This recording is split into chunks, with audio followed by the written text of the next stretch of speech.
It's good to have you on this class, and it's always exciting learning with Mr. Emmanuel Utuada. You will sure have fun learning about the circulatory system.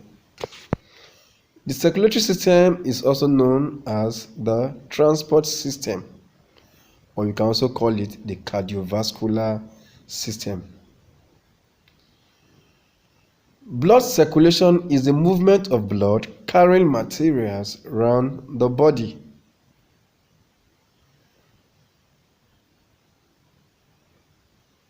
Materials transported by the blood includes food nutrients, water, waste products, hormones, and oxygen. These are the materials transported by the blood, component of the circulatory system. The circulatory system is made up of the following components. This includes the heart, the blood vessels, and the blood itself. So let's take a look at the heart. The heart is the pumping organ of the circulatory system. The heart pumps the blood around the body. The heart contains valves which help to regulate the flow of blood in and out of the heart. The heart is made up of special muscles. These muscles are called cardiac muscles. This is why the circulatory system is also called cardiovascular system, because of the presence of the cardiac muscles. Now let's look at the blood vessels. The network of tubes that circulate the blood throughout the body are called blood vessels. Arteries oxygen-rich blood away from the heart. Veins carry blood to the heart, while capillaries connect the arteries and the veins together. So these are the three blood vessels. If the blood vessels were to be stretched, it will run about 32,000 miles. This is equal to circling the earth 3 times. The blood. Blood is the fluid that constantly circulates in our human body. The function of the blood are it transports gases, nutrients, and waste. The blood is made up of plasma, white blood cells and platelets, and of course the red blood cells. So this is what makes up our blood. We will take a look at how the circulatory system of the human body works. How does the circulatory system takes place?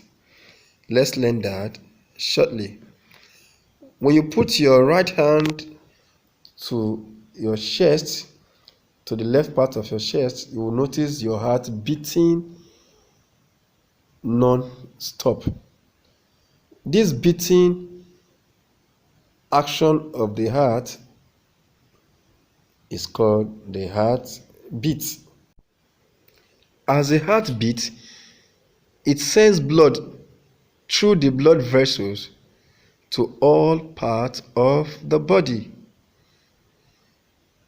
The arteries, which are red in color, carries the oxygen-rich blood to all parts of the body.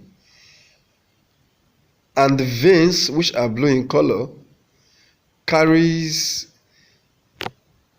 the carbon dioxide-rich blood all over the body.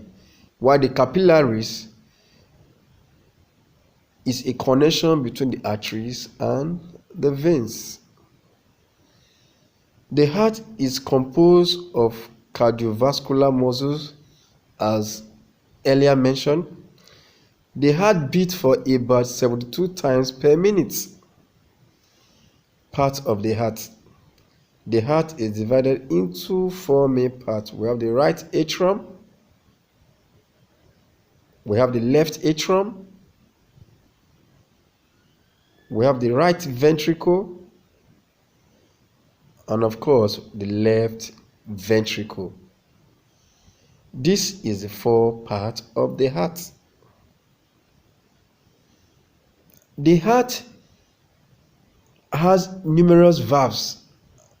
One of them is the tricuspid valve and the mitral valve. We also have the aortic valve and the pulmonic valve. These valves help to control the inflow and the outflow of blood through the heart. So you see, as blood rushes into the heart, the valves helps to regulate the movement of blood into the heart and out of the heart. So you see blood flowing into the heart, into one part of the heart, the pulmonary veins.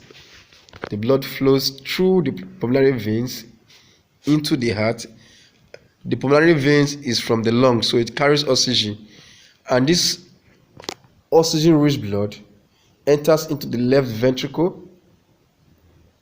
You can see the blood coming into the heart, and from there it enters through the valve, through the aorta, and this blood flows into the other part of the heart, and this is pumped throughout the body. You see, through the arteries, it carries the blood to all parts of the body, and the capillaries help to exchange the blood between the arteries and the veins. So the blood flows into the veins, collecting carbon dioxide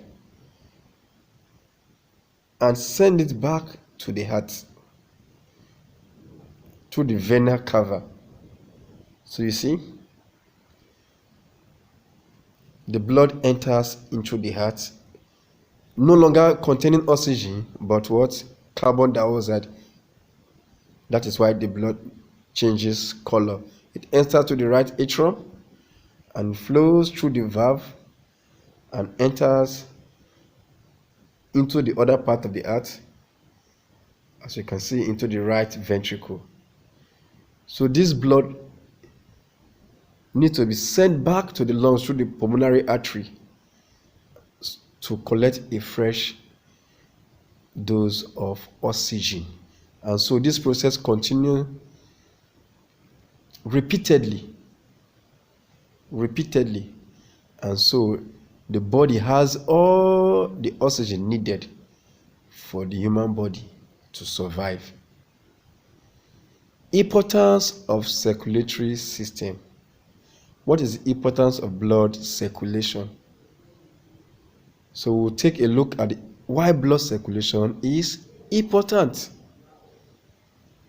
It supplies oxygen and nutrient to the cells of the body.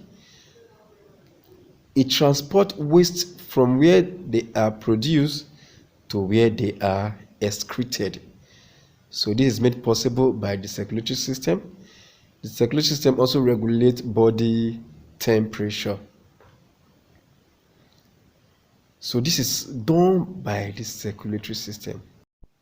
Thank you so much for learning with Mr. Emmanuel Otwada. Bye. See you next class.